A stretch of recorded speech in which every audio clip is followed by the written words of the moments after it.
গ্রহণ করিব। মন্ত্রীতে হইয়া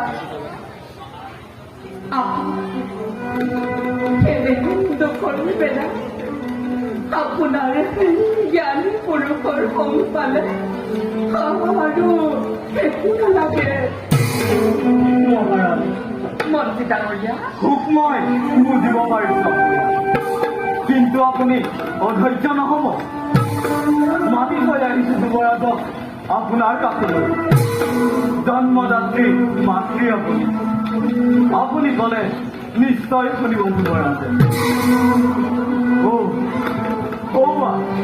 যুৱৰাজ মাতিব লাগিছিল। মহাৰাজ ধীৰে স্থিৰে বুজাব সকলো।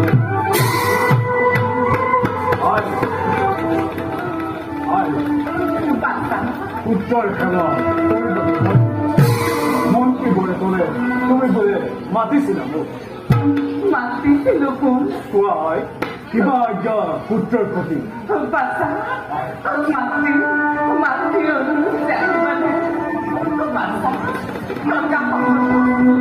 আৰু সকলো সকলো দিনে অনেক সহায় নকৰিবি। বাচ্চা মই কৈছো তুমি সকলোলৈ ঘূৰি আহা। অত্যাচার করিস মই, তুমি করে অত্যাচার করিস মই। সর্বার কথা হবে নতুন খন্ডের তুমি তোমার পুত্রটায়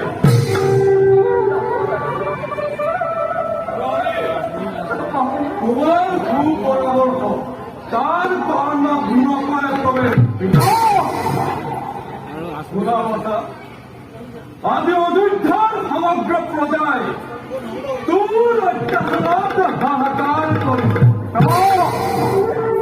তোর অত্যাচার যজ্ঞ মুহুর হয়েছে। সকলের মুখত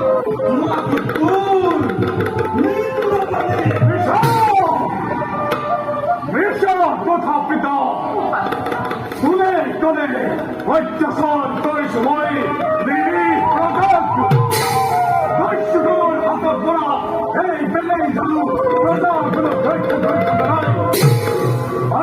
পিতা যাওয়ার যজ্ঞ করে রীতি মনে করে কেমন করেছে আমার ভবিষ্যৎ পিতা সরকারকে আমি রীতি মনে করে যাওয়ার যজ্ঞ করিয়া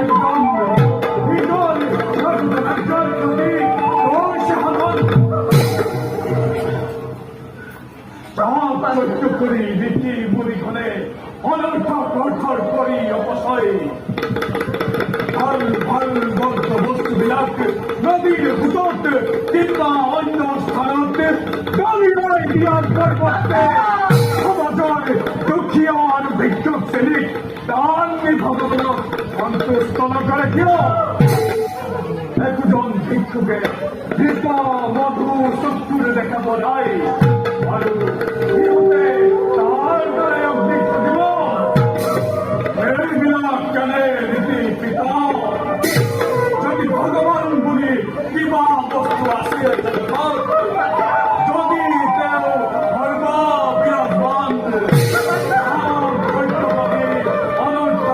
অৰ্থৰ অপচয় পৰিৱৰ্তে সমাজৰ দুখীয়া আৰু ভিক্ষুক শ্ৰেণীক দান দি মোৰ ভগৱানক সন্তুষ্ট কৰি এই দলে কি ভগবান সন্তুষ্ট নহব বুদ্ধ চিত্তে বুদ্ধ মনে যিটো জনে ভাবে ভগবান দয়া করে হিতুজন প্রভু নারায়ণ এই কথা অপুরে উৎপল আছিল পিতা